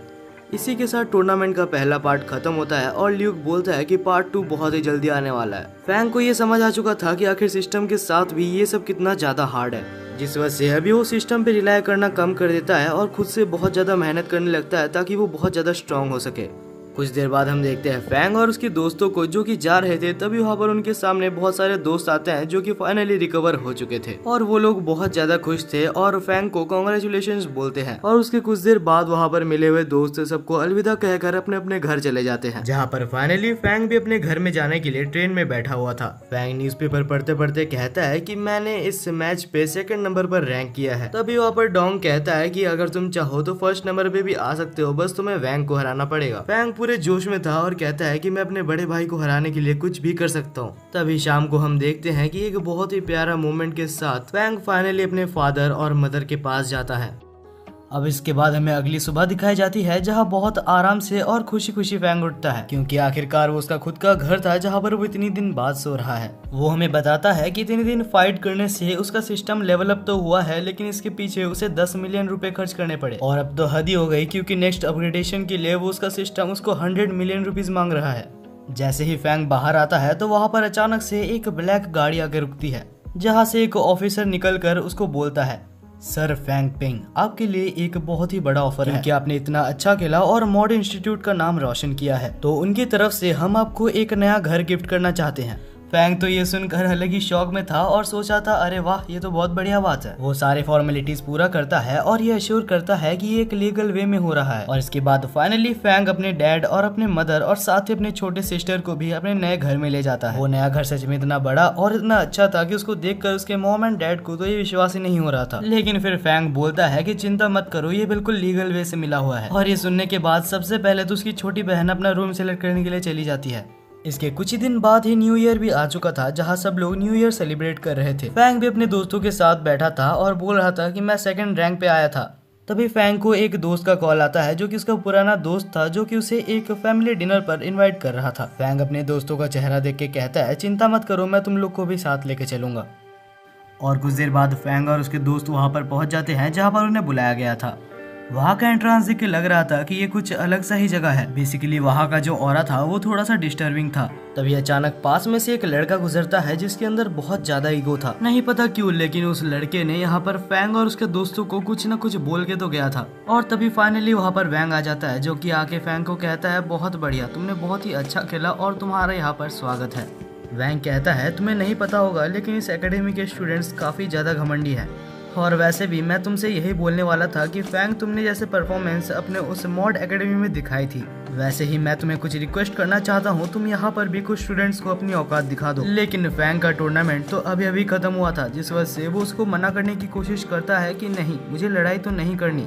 लेकिन वैंग कहता है, चिंता मत करो, तुम्हें फ्री में लड़ाई नहीं करनी होगी, इसके बदले तुम्हें कुछ हाई एंड के ब्लड रिफाइनिंग पिल्स भी मिलेंगे। फैंग कुछ देर सोचता है और सोचता है कि अगर मुझे कुछ ब्लड रिफाइनिंग पिल्स मिल जाए तो मेरा खर्च कम हो जाएगा। और फाइनली थोड़ा सा सोच लेने के बाद वो मान जाता है। और इसके बाद फैंग अपने दोस्तों के साथ और वैंग के साथ एकेडमी के अंदर जाता है और सीधा प्रिंसिपल के साथ बात करता है। फैंग ने उसके प्रिंसिपल के सामने एक प्रपोजल रखा था। वो कहता है कि मैं मॉड एकेडमी से हूँ और मैं अगर चाहूँ तो आपके स्टूडेंट्स को हरा सकता हूँ। मैं चाहता हूँ कि मैं आपके स्टूडेंट्स से लड़ूं और जो स्टूडेंट्स बिल्कुल बेकार हो आप उनको इस एकेडमी से निकाल दो, क्योंकि वो स्टूडेंट्स सिर्फ मजे के लिए और अपना टाइम पास करने के लिए ही यहाँ पर आए हैं। और उनसे बढ़िया आप अपने ब्लड रिफाइनिंग पिल्स और जितने भी एसेंशियल आइटम्स है उन बच्चों के ऊपर यूज करो, जो कि सच में मार्शल आर्ट्स को सीखना चाहते हैं और उनके ऊपर इंटरेस्टेड है। तब हम प्रिंसिपल को देखते हैं, जो कि बोलती है, ठीक है, मुझे तुम्हारी ये चीज मंजूर है। इसके बाद ही हम वैंग को देखते हैं, जो कि एकेडमी के अंदर था और कहता है, हम लोग अभी एक फाइट ऑर्गेनाइज करने वाले हैं। इस फाइट के दौरान तुम लोग धीरे धीरे एलिमिनेट होते रहोगे और जो आखिर में बचेगा वही इस स्कूल का किंग होगा। और जैसे कि हमें पता है नैंगो एकेडमी यानी कि इस एकेडमी के बच्चों के अंदर बहुत ज्यादा ईगो है, तो वो लोग भी कहते हैं ठीक है हम भी देखते हैं कि आखिर कौन सा एकेडमी हमें हराता है। हम देखते हैं इसके बाद ही फाइट चालू हो जाता है जहाँ एक बंदा मॉड एकेडमी से था और एक बंदा नैंगो एकेडमी से था। लेकिन सच कहा जाए तो ये फाइट बिल्कुल एक तरफा था, क्योंकि वैंग का जो दोस्त था वो भी करीबन वैंग के लेवल में ही था, जिस वजह से वो आराम से उसको हरा देता है। वो उसको एक मार्शल आर्टिस्ट के मैजिक की मदद से रोप बनाता है और पकड़ के उसको नीचे ही हरा देता है। अब अगर वो चाहता तो सेकंड राउंड के लिए जा सकता था, लेकिन वो फिर बैक कर जाता है और बोलता है कि फैंग को जाने देते हैं। और तभी हम देखते हैं हमारे फैंग को जो कि स्टेज में आता है और कहता है देखो किसकी हिम्मत है मेरे से लड़ने के लिए। फैंग ये सब जानबूझ के कर रहा था ताकि उनको भी लगे कि फैंग के अंदर भी थोड़ा ईगो है। तभी फैंग से लड़ने के लिए एक लड़की आती है जिसका नाम बहुत ही ज्यादा अजीब था। फैंग उसका नाम का मजाक उड़ाते हुए कहता है कि तुम्हारा नाम तो सच में बहुत बेकार है। और अब उस लड़की के अंदर ईगो आ जाता है जिससे कि वो उसके ऊपर अटैक करना चालू कर देती है। लेकिन हमारा फैंग तो उसे इजीली डॉज कर रहा था और साथ ही में उसके मजे भी ले रहा था और टाइम पास ना करके वो उसे एक ही हिट में हरा देता है। अब थर्ड राउंड के लिए यहाँ पर एक ग्रे हेयर वाला बंदा आता है जो कि यहाँ पर कुछ बोलने वाला था, लेकिन उससे पहले ही फैंग उसको एक ही हिट में हरा देता है और उसके बाद कहता है कि छोटे बच्चों के लिए यहाँ पर कोई भी जगह नहीं। और तब हम क्राउड को देखते हैं जो कि यहाँ पर फैंग के ऊपर बहुत ज्यादा गुस्सा थी। तभी वहाँ पर फोर्थ राउंड के लिए एक और मार्शल आर्टिस्ट आता है और उसके आते साथ उसके फ्लेम्स और उसके ऑरा महसूस हो रहे थे। फैंग कहता है कि इसे कहते हैं अपोनेंट, अब मेरे को लड़ने में मजा आने वाला है। फैंग अपने वेपन को साइड में फेंक देता है और बोलता है कि मैं भी खाली हाथों से लड़ूंगा। लेकिन बहुत सारे पंचेस मारने के बाद भी फैंग के हाथ बहुत ज्यादा ब्लीड करने लगते हैं और दर्द भी करते हैं, लेकिन उसके ओपोनेंट के हाथ मेजरली कुछ भी नहीं होता। और क्योंकि फैंग मजे मजे में लड़ रहा था और अपनी पावर को यूज नहीं कर रहा था, जिस वजह से इसका एक बहुत ही बड़ा डिसएडवांटेज उसको होता है, क्योंकि फैंग के ओपोनेंट ने उसका सबसे ज्यादा डेंजरस अटैक एक बहुत ही ज्यादा सही टाइम पे कर दिया था और फैंग के पास वहाँ से बच के भागने का कोई भी मौका भी नहीं था। और वो अटैक लग जाने के बाद फैंग बिल्कुल जल जाता है। अभी वो इतना ज्यादा कमजोर हो चुका है कि वो उठ भी नहीं पा रहा था, लेकिन फिर भी वो जैसे तैसे उठता है और अपनी पूरी ताकत से अपने फिस्ट की मदद से वो दोनों एक दूसरे से लड़ने लगते हैं। आखिर में वो लोग अपना पूरा एनर्जी लगाकर भी पंच करते हैं, लेकिन तब हम देखते हैं कि जो फैंग का पूरा एनर्जी था वो खत्म हो चुका था और फैंग हारना एफोर्ड नहीं कर सकता, क्योंकि उसके मास्टर वैंग ने उसे जीतने के लिए बोला है। तब फैंग अपने सिर की मदद से उसके ऊपर हमला करता है और तब तक हमला करता है जब तक कि वो हार नहीं मान जाता। अब हम देखते हैं फैंग अपने कंट्रोल से निकल चुका था और उसको मार मार के उसको हरा देता है। और ये लड़ाई देखने के बाद तो वैंग खुद भी बहुत ज्यादा हैरान था।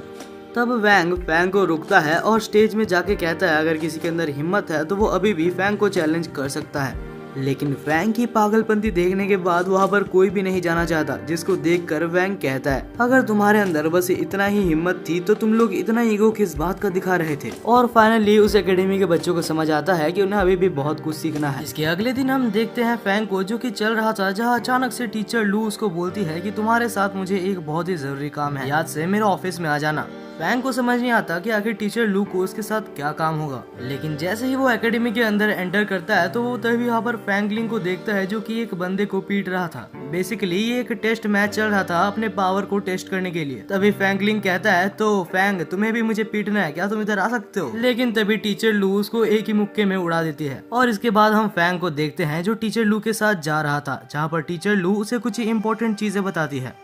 ये जगह हमने ब्रेक थ्रू के लिए बनाई है और सबसे बड़ी बात मैं तुम्हें ये बताना चाहती हूँ कि एक थर्ड लेवल का मार्शल आर्टिस्ट, जैसे कि तुमने अभी फैंगलिंग को देखा कि वो थर्ड लेवल का मार्शल आर्टिस्ट है और वो इतना ज्यादा स्ट्रांग है कि अगर वो चाहे तो मिड लेवल के 10 मार्शल आर्टिस्ट को एक साथ संभाल सकता है। और मेरे को जितना पता है तुम अभी थर्ड लेवल में पहुंचने के लिए थोड़े से ही दूर हो, तो हमने यहाँ पर एक कंसंट्रेशन कैंप बनाया है, अगर तुम चाहो तो वहाँ पर जाकर ब्रेक थ्रू कर सकते हो। लेकिन जब फैंग वहाँ पर जाके उस जगह का प्राइस पूछता है तो वो प्राइस सुन के वो बिल्कुल ही चौंक जाता है, लेकिन फिर भी वो राजी हो जाता है वहाँ पर ब्रेक थ्रू करने के लिए, क्योंकि उसके पास कोई और ऑप्शन नहीं था। जब फैंग जाकर चेम्बर के अंदर बैठ के मेडिटेशन करता है तब हम देखते हैं कि वहाँ पर कुछ ब्लू पार्टिकल्स उड़ते हैं जो कि उसके मेडिटेशन को 100x तक गुना कर देते हैं। और तब फैंग अपने माना चैनल्स को एक साथ मेडिटेट कर उन सबको जोड़ता है, जिससे कि वो थर्ड लेवल पर पहुंच जाता है। और थर्ड लेवल पर पहुंच जाने के बाद वो फाइनली इतना ज्यादा खुश होता है कि वो टीचर लू को थर्ड लेवल के कुछ ब्लड मास्टरिंग पिल्स मांगने लगता है, लेकिन टीचर लू तो उसको इग्नोर करके वहाँ से चली जाती है। और इसके बाद ही हम मॉड यूनिवर्सिटी के प्रिंसिपल को देखते हैं जो कह रहे थे कि अभी टाइम आ चुका है, गवर्नमेंट की तरफ से ये ऑर्डर आया है कि हम कुछ बच्चों को डंजन में भेजें। लेकिन वहाँ पर दूसरे टीचर इस बारे में बहुत ज्यादा डाउट करते हैं और कहते हैं कि ये बहुत ही ज्यादा डेंजरस हो सकता है। क्योंकि हमें नहीं पता कि आखिर डंजन्स के अंदर क्या क्या हो सकता है। चाहे हम बच्चों को भेजे या ना भेजे, हमें उनके ऊपर नजर तो रखना ही होगा। डंजन्स के अंदर क्या क्या निकल सकता है उसके लिए हमारी दुनिया बिल्कुल भी तैयार नहीं है। दूसरी तरफ हम फैंग को देखते हैं जो कि एक सीक्रेट ट्रेनिंग में जा रहा था, जो कि बस उन्हीं लोगों के लिए था जो कि 3rd रैंक पर पहुंच चुके हैं। तभी अचानक से वहाँ पर शू आती है जो फैंग को पूछती है, तो फैंग क्या तुमने मेरे टीचर को कहीं पर देखा है? फैंग कहता है नहीं मैंने नहीं देखा, और उसके बाद शू और फैंग दोनों ही अंडरग्राउंड जगह पर चले जाते हैं। जैसे ही वो लोग वहाँ पर पहुँचते हैं तो वहाँ पर ट्रक से 2 जन की डेड बॉडी निकलती है। ये देखकर वो लोग बिल्कुल चौंक गए थे कि आखिर ऐसे कैसे कोई मर सकता है, और ये कैजुअलिटीज डंजन के अंदर ही हुई थी। और जहाँ पर हम शू के टीचर को देखते हैं जिसका हाथ बुरी तरीके से कट चुका होता है। तभी वहाँ पर प्रिंसिपल कहता है कि 6 मार्शल आर्टिस्ट जो बहुत ही ज्यादा हाई लेवल के थे वो बिल्कुल लापता हो चुके हैं। फैंग बिल्कुल अलग ही शौक में था और सोच रहा था आखिर डंजन में ऐसा क्या हो सकता है जो सब लोग मारे जा रहे हैं। कुछ देर बाद वो लोग उनका फ्यूनरल करते हैं, जहाँ पर वो लोग एक अच्छे काम के लिए मारे गए थे। जो लोग मारे गए थे उनके दोस्त और फैमिली मेंबर्स वहाँ पर रो भी रहे थे। दूसरे ही दिन सुबह हमें उसी टीचर को दिखाया जाता है जो कि सारे स्टूडेंट्स को समझा रही थी कि आखिर डंजन्स के अंदर क्या क्या था। टीचर कहती है कि ये डंजन का कॉन्सेप्ट करीबन 800 साल पहले आया था, जहाँ एक बहुत ही बड़ा अर्थक्वेक की मदद से डंजन का गेट ओपन हो गया था, और हमने जब एंट्रेंस पे जाने की कोशिश की तो वहाँ पर ही बहुत सारे लोग मारे गए। सुनने को ऐसा ही आया है कि एंट्रेंस में ही लेवल 8 के मार्शल आर्टिस्ट रहते हैं। हमें ये भी बताया जाता है कि इस वर्ल्ड के अंदर 22 डंजन्स है जिनके अंदर बहुत ज्यादा खतरनाक बीस्ट्स हो सकते हैं जिनके बारे में हमें पता तक नहीं। और ऐसा भी मानना है कि उन डंजन्स के अंदर कुछ बहुत ज्यादा वैल्यूएबल रिसोर्सेज भी हैं। इसके बाद ही क्लास खत्म होता है और हम देखते हैं टीचर को जो कि बाहर आते हैं, जहाँ शू अभी भी अपनी टीचर को लेके बहुत ज्यादा डिप्रेस्ड थी। लेकिन तब टीचर कहती है कि चिंता मत करो, अगर मैं तुम्हें नहीं सिखा सकती तो टीचर लू तुम्हें जरूर सिखाएंगे। लेकिन तब हम टीचर लू को देखते हैं जो कि कहती है कि पहले मैं इसका टेस्ट लूंगी और उसके बाद ही मैं देखूंगी इसे सिखाना है या नहीं। और तभी हम देखते हैं फैंग को जो कि इधर उधर की बातें करने लगता है ताकि शू को ये सब बातों का बुरा ना लग जाए। तब हम टीचर लू को देखते हैं जो फैंग को एक स्क्रोल देती है और कहती है कि जब तुम नीचे जाओगे डंजन के पास तुम्हें एक ओल्ड मैन मिलेगा जिसके व्हाइट हेयर्स होंगे, उसको ये स्क्रोल दे देना, और हाँ उसको ये कहना मत भूलना कि तुम्हारे बच्चे अभी भी तुमसे प्यार करते हैं। और अगले ही सीन में हम देखते हैं फैंग को जो कि एक स्टोर में गया था और उससे बोलता है कि मुझे कुछ हाई लेवल ग्रेड के पिल्स दे दो। कुछ हाई लेवल ग्रेड के पिल्स खरीद लेने के बाद अब वो लोग फाइनली रेडी थे डंजन में जाने के लिए। और अब फाइनली वही दिन था जहाँ पर वो लोग फाइनली डंजन में रेड के लिए जाने वाले थे। फैंग पिंग अकेला नहीं था, उसके साथ कुछ उसके टीचर्स और साथ ही उसके कुछ अच्छे दोस्त भी थे जो कि उसके साथ जा रहे थे। जाने से पहले प्रिंसिपल कहते हैं कि अब तक तुमने जो कुछ भी सीखा है सब अभी दिखाने का वक्त आ चुका है। मुझे तुम लोग के ऊपर पूरी तरीके से भरोसा है कि तुम लोग ये रेड को क्लियर कर लोगे। और इसके बाद वो लोग एक बस में जाकर डंजन तक पहुंच जाते हैं। लेकिन ट्रिप के दौरान उनके बीच में एक बहुत ही ज्यादा इंटेंस माहौल था, क्योंकि उनको अच्छे से पता है वो कोई मजे या खेल के लिए नहीं जा रहे। ये एक ऐसी जगह है जहाँ पर कुछ लोगों की मौत हो चुकी है। अब वो लोग फाइनली डंजन के पास पहुंच चुके थे, जहाँ सबसे पहले टीचर नीचे उतरते हैं और वहाँ पर एक स्पेशल कार्ड देते हैं जिससे उनको वहाँ पर एंट्री मिल जाती है। जैसे ही वो लोग अंदर आते हैं तो वहाँ पर एक बहुत ही बड़ा लॉबी था, जहाँ पर बीच में एक बिल्डिंग में बहुत सारे क्वेस्ट लिखे हुए थे। अब वहाँ पर मौजूद सारे पार्टीज को ये डिसाइड करना था कि आखिर कौन सा पार्टी कौन सा क्वेस्ट को पूरा करेगा। वहाँ एक ऐसा जगह भी था जहाँ पर वो लोग रेयर आइटम्स को एक्सचेंज या सेल कर सकते हैं। जैसे ही वो लोग अंदर जाते हैं तो वहाँ पर गार्ड्स बहुत ही ज्यादा स्ट्रिक्ट होते हैं। फैंग को वहाँ पर अंदर घुसते साथ कुछ बहुत ही ज्यादा अजीब सा और एंशिएंट सा महसूस होता है। तभी वहाँ पर मौजूद गार्ड्स उनको कहते हैं कि ये जगह बहुत ज्यादा डेंजरस है, अगर एक छोटी सी भी गलती हुई तो तुम्हारी जान जाना यहाँ पर पक्की है। एक सजेशन मैं तुम्हें देना चाहता हूँ कि तुम लोग कभी भी कुछ भी हो जाए एक दूसरे से अलग मत होना, वरना शायद तुम लोग मारे जा सकते हो। अब इसके बाद वो लोग बहुत ज्यादा चौकन्ने हो जाते हैं और अंदर जाते हैं। अंदर जाने पर उनको एक रेड पोर्टल दिखता है। तब ज्यादा टाइम वेस्ट ना करते हुए फैंग डिसाइड करता है सबसे पहले वो जाएगा। जैसे ही फैंग उस पोर्टल को टच करता है तो वो बिल्कुल चौंक जाता है। फैंग को ऐसे देखकर बाकी सब लोग बहुत ज्यादा डर गए थे और सोच रहे थे क्या फैंग को कुछ हो गया। लेकिन उसके बाद फैंग कहता है रिलैक्स रिलैक्स, मैं तो बस मजाक कर रहा था। और इससे इरिटेट होकर फैंग का एक दोस्त उसको लात मार के अंदर घुसा देता है। जैसे ही फैंग अंदर जाता है तो वो एक अजीब सी जगह पर पहुंच जाता है जो कि एक छोटी सी स्पेस थी, और वो जगह पूरी तरीके से मैजिक से बना हुआ था, जहाँ पर टीचर कहता है कि ये जगह धीरे धीरे डेंजरस होते जाएगी। सब लोग बिल्कुल चौकन्ने रहना, क्योंकि यहाँ पर तुम सब खुद को ही बस प्रोटेक्ट कर सकते हो। वैसे भी फैंग, मैं तुम्हें एक चीज बताना चाहता हूँ, इस जगह को पहले कंट्रोल करने के लिए 2 जन लगते थे। थोड़ा और आगे जाने के बाद वहाँ पर उनका गाइड उनको मिलता है जिनका नाम जनरल बो था। थोड़ा और आगे जाने पर वहाँ पर उनको एक बहुत ही बड़ा सिटी टाइप का दिखता है, जहाँ जनरल बो सबको कहते हैं कि ये पहले एक बहुत ही पीसफुल जगह हुआ करता था। लेकिन जब से दुश्मनों ने हमला करना चालू किया है, ये जगह बहुत ज्यादा खतरनाक हो चुकी है। अगर देखा जाए तो पिछले साल ही ये जगह पर हमला करीबन 6 गुना हो चुके हैं। इसके बाद ही हम एक और ओल्ड मैन को देखते हैं जो कि उन जगह को सबसे पहले सबको इंट्रोड्यूस करवाता है। वो कहता है ये जगह तुम्हें पहले जानना बहुत जरूरी है। ये जगह तो इतनी ज्यादा खतरनाक है कि अगर यहाँ पर कोई मारा जाता है तो उसको दफनाने का जगह तक नहीं है। तभी हम टीचर को देखते हैं जो कहता है कि अभी फैंग तुम्हें थोड़ा सा आगे खुद ही जाना होगा। फैंग तो बिल्कुल ही चौंक जाता है और कहता है ये आप क्या बोल रहे हैं टीचर। लेकिन तब टीचर कहते हैं कि तुम हमारे जनरेशन के सबसे ज्यादा स्ट्रॉन्गेस्ट स्टूडेंट हो और तुमने मुझे ये भी बताया था कि तुम्हें वैंग जैसा बनना है। तो मैं तुम्हें बता दूं कि वैंग ने भी एक बार डंजन में बिल्कुल अकेले जाकर 5 लेवल के मॉन्स्टर्स को भी हराया है, तो तुम्हें थोड़ा सा खतरा तो उठाना ही होगा। तब फैंग डिसाइड करता है कि वो अकेले आगे जाएगा, लेकिन वो थोड़ा सा आगे जाने ही वाला होता है उससे पहले ही वो उस जगह पर घूम जाता है। यानी कि हमारा फैंग अभी अपने टीचर्स और अपने दोस्तों से बिल्कुल बिछड़ चुका है और अभी फैंग पिंग के पास कोई रास्ता नहीं है ये अलावा कि वो अपने दोस्तों को खोजे। अब वो अपने दोस्तों को खोजते खोजते थोड़ा आगे बढ़ता है, लेकिन अचानक से उसके ऊपर कोई एक मास्क वॉरियर हमला कर देता है और हमारा फैंग बहुत तेज था जिस वजह से वो उसको नोटिस कर लेता है और एक ही शॉट में उसको नीचे गिरा देता है। फैंग पिंग बार बार बचा था, लेकिन जैसे ही वो पास जाके उसका लॉकेट देखता है तो उसे समझ आता है कि वो एक लेवल 3 का वॉरियर है। अचानक से फैंग को कुछ आवाज आता है और वो झाड़ियों में छुप जाता है। फैंग छुप के देख रहा था कि वहाँ पर और भी मास्क वाले वॉरियर्स आ चुके थे जो कि अपने साथी को मारा हुआ देख बहुत ज्यादा गुस्सा हो गए थे। फैंग झाड़ियों के पीछे से बिल्कुल ज्यादा टेंशन में भर गया था और सोच रहा था कि अगर इन्होंने मुझे खोज लिया तो मैं मुसीबत में पड़ जाऊंगा। और यही होता है क्योंकि वो वॉरियर्स की को सेंस कर सकते थे तो उन्हें पता लग जाता है कि फैंग झाड़ियों के पीछे छुपा है। अब फैंग वहाँ से जितना स्पीड हो सकता है उधर भागता है, लेकिन उसके पीछे वो वॉरियर्स भी पड़ जाते हैं। और ऐसा नहीं कि वो वॉरियर्स बिल्कुल भी कमजोर थे, वो लोग बहुत ही ज्यादा स्ट्रॉन्ग थे। फैंग बस भागे जा रहा था और ये उम्मीद कर रहा था कि उसके दोस्त कुछ ना कुछ करके उसको खोज ले। दूसरी तरफ हम टीचर और उनके दोस्तों को देखते हैं जो कि उसके सामने वही डेड बॉडी देखता है जिसको कि फैंग ने मारा था। वो लोग भी फैंग को ही खोज रहे थे और इसके साथ टीचर को पता चल जाता है कि अगर फैंग ने ही इसको मारा है तो इस वक्त वो एक बहुत ही बड़ी मुसीबत में होगा।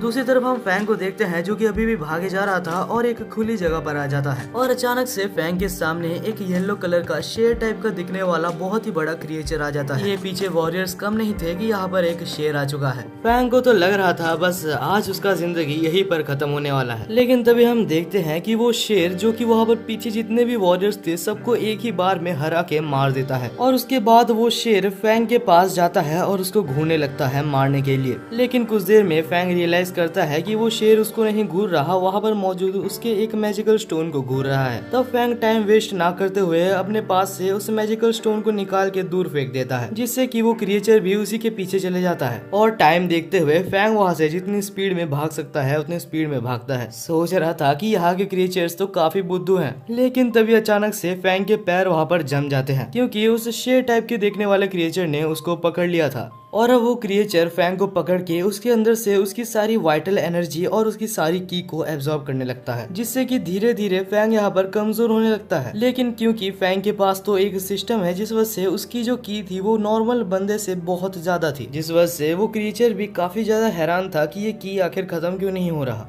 अब वो क्रिएचर जितनी की उसको चाहिए था वो सारी की को एब्जॉर्ब कर लेता है और जब उसका मन भर जाता है तो वो उधर ही जाके सो जाता है। और फैंग की की अभी तक खत्म नहीं हुई थी क्योंकि ये मान लो कि उसके सिस्टम की वजह से उसके पास इन्फिनाइट की थी। दूसरी तरफ क्रू का एक मेंबर जो कि फैंग को ही खोज रहा था और उसे पता है कि इस जंगल में एक ऐसा मॉन्स्टर है जो कि एक लेवल 8 मार्शल आर्टिस्ट से भी ऊपर है और अगर फैंग पिंग के साथ उसका मुकाबला होता है तो कोई चांस नहीं कि वो बच सकता है। दूसरी तरफ हम फैंग को देखते हैं जो कुछ देर में अपनी वाइटल एनर्जी उस शेर को दे रहा था जिस वजह से वो सोए रहे। और इसके बाद ही फैंग देखता है कि कुछ वॉरियर्स जो कि उसका कुछ देर पहले पीछा कर रहे थे वैसे ही कुछ और वॉरियर्स उसके पास से जाते हैं और तभी फैंग डिसाइड करता है कि वो इस शेर का हेल्प लेके ही उनको मार देगा। तभी हम देखते हैं फैंग को जो कि उस शेर का माइंड थोड़ा सा डाइवर्ट करता है और 2 मिनट के अंदर अंदर ही वो शेर उन सबको मार देता है और फिर से वहाँ पर सोने के लिए चला जाता है। और इसके बाद ही फैंग चुपके से जाता है और उन वॉरियर्स के सारे इंपॉर्टेंट चीजों को कलेक्ट कर लेता है जिसको बेच के वो कुछ पैसे भी कमा सकता है। तभी फैंग वहाँ से छुप के थोड़ा सा आगे जाने का डिसाइड करता है और जैसे ही वो थोड़ा सा आगे जाता है तब फैंग वहाँ पर एक बहुत ही स्ट्रेंज चीज देखता है। वहाँ पर झुंड में बहुत सारे क्रिएचर्स थे जो कि व्हाइट कपड़े पहने हुए थे और उनके सिर के ऊपर एक अजीब सा सिंबल बना हुआ था। फैंग चुपचाप से फिर से उस शेर के पास आ जाता है और उसके पास ही बैठना प्रेफर करता है। तभी फैंग अपने सिस्टम के अंदर देखता है कि क्या वो अपग्रेडेशन कर सकता है, लेवल 4 मार्शल आर्टिस्ट बनने के लिए उसे 200 मिलियन रुपीस चाहिए और साथ ही साथ उसका सिस्टम उसे ब्लड का सेक्रीफाइस भी मांग रहा था, जिस वजह से फैंग डिसाइड करता है कि अभी मैं ये नहीं कर सकता। कुछ देर बाद हम फैंग को देखते हैं जो कि उस शेर के साथ बात करने की कोशिश करता है और उसको ये बोलता है कि मैं यहाँ से अगर चले जाता हूँ तो मैं ये वादा करता हूँ कि इसके बाद आके मैं तुम्हें बहुत सारा की दूंगा और साथ ही साथ मैं तुम्हारे लिए बहुत सारे शिकार भी लाऊंगा। और ये कहने के बाद फैंग वहाँ से चुपचाप निकल लेता है। और कुछ देर बाद हम देखते हैं कि जैसे तैसे अभी फैंग ने अपने क्रू को खोज लिया था, लेकिन अपने टीचर्स और अपने दोस्तों को खोजते खोजते उसने बहुत सारे जन के साथ फाइट की थी जो कि बहुत ज्यादा डेंजरस था। और जब फैंग वापस आता है तो उसके पूरे शरीर से खून निकल रहा था। इसके बाद ही जल्दी से जल्दी फैंग को हॉस्पिटल में ले जाया जाता है और वहाँ पर उसके टीचर्स उसके ऊपर क्वेश्चंस की बारिश कर देते हैं। तब फैंग कहता है कि मैं जब वहाँ पर था तब मैंने एक बहुत ही बड़ा क्राउड देखा था जिन्होंने व्हाइट कपड़े पहने थे और उनके पास एक अजीब सा सिंबल था। एक्चुअली वो सिंबल कुछ सन और फ्लावर्स जैसे दिख रहे थे। ये सुनने के बाद वहाँ पर मौजूद सारे हाई लेवल टीचर्स बहुत ज्यादा परेशान हो जाते हैं क्योंकि ये एक बहुत ही ज्यादा सीरियस मैटर है, क्योंकि ऐसा हो सकता है कि वहाँ के लोग अगर चाहे तो ह्यूमैनिटी के ऊपर अटैक करने का प्लान बना रहे हैं। जल्दी से जल्दी वहाँ पर मौजूद सारे टीचर्स एक बहुत ही बढ़िया फोर्स को तैयार करते हैं कि अगर ऐसा कुछ होता भी है तो उस फाइट के लिए ये लोग रेडी रहे।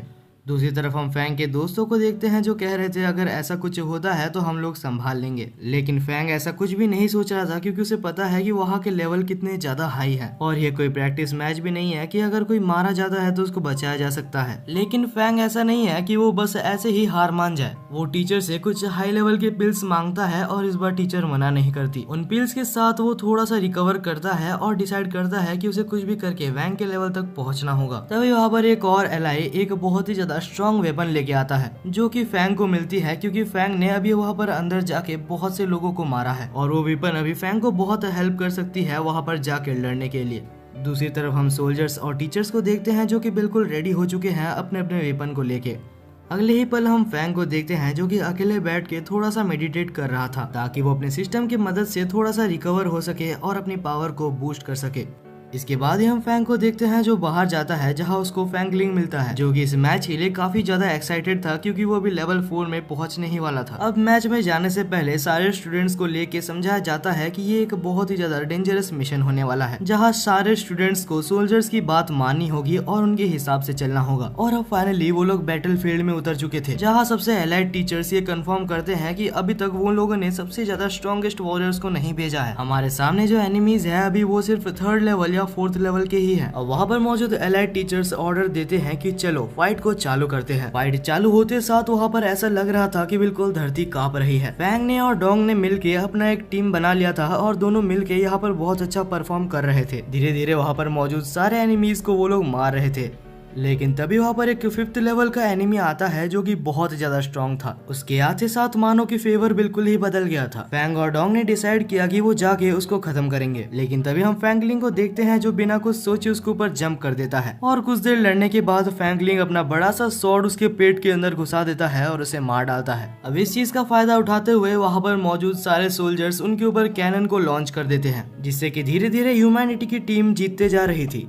लेकिन ये देख के कि ह्यूमैनिटी की टीम जीत रही है वहाँ से खुद 8th लेवल के मार्शल आर्टिस्ट आ जाते हैं और उनके आते साथ ही बैटलफील्ड की ऑरा बिल्कुल चेंज हो गई थी। मानो वो लोग ऐसे कह रहे थे कि तुम लोग मुझसे नहीं जीत सकते। अब वहाँ पर मौजूद सारे टीचर्स जो कि 6th लेवल के थे वो सारे उनके ऊपर हमला करना चालू कर देते हैं, लेकिन कोई भी टीचर उनको अच्छे से हरा ही नहीं पाता। धीरे धीरे करके वहाँ पर मौजूद सारे सीनियर्स और सारे टीचर्स डिफीट हो रहे थे। माहौल बहुत ज्यादा इंटेंस जा ही रहा था, लेकिन तभी वहाँ पर एंट्री होती है प्रिंसिपल और बाकी सारे एलाइड टीचर्स की, और वो भी 8th लेवल के ऊपर के मार्शल आर्टिस्ट हैं। यहाँ पर मौजूद सारे प्रिंसिपल्स अलग अलग इंस्टीट्यूशंस के 8th लेवल के मार्शल आर्टिस्ट हैं और बाकी एकेडमी के प्रिंसिपल्स ने भी उनके ट्रस्टीज को बुलाया था जैसे कि रेड टीम के हैंग और बाकी सब। अब हम देखते हैं कि ये फाइट बहुत ज्यादा इंटेंस जा रही थी। सारे प्रिंसिपल्स मिलके भी वहाँ पर एनिमी के जनरल को हरा नहीं पा रहे थे। तब हम प्रिंसिपल को देखते हैं जो कि डिसाइड करता है तो अभी मुझे ये करना ही होगा। तब वो वहाँ पर एक सेल्फ सेक्रीफाइस अटैक करता है और वो अटैक इतना ज्यादा बड़ा था कि उससे कोई भी मारा जा सकता था, जिससे कि वहाँ पर मेन एनिमी टीम का लीडर मारा जाता है। और क्योंकि एनिमी टीम का लीडर ही मारा जा चुका था तो वहाँ पर मौजूद बाकी एनिमीज का कोई मकसद था ही नहीं, जिस वजह से वहाँ पर मौजूद एनिमीज खुद ही खुद को मार डालते हैं। और ये सब हो जाने के बाद वहाँ पर बिल्कुल सब लोग चुप हो चुके थे। तब वहाँ पर सारे प्रिंसिपल्स कहते हैं कि ह्यूमैनिटी के बेटर के लिए और नेक्स्ट जनरेशन के लिए हमारे प्रिंसिपल ने अपनी जान दी है और हम इस सेक्रीफाइस को कभी भी भूल नहीं सकते। और इसी के साथ हमारा ये सीजन भी यहीं पर खत्म होता है। तो गाइज ये जरूर बताना कि आपको ये एनीमे आखिर कैसा लगा। और मैं एक छोटा सा गोल रख रहा हूँ, प्लीज 150 कमेंट्स पूरा कर देना। आपके डिमांड पर मैंने 1 घंटे की वीडियो लाई है, तो यार बस कमेंट में इतना बता देना कि ये एनीमे आपको कैसा लगा।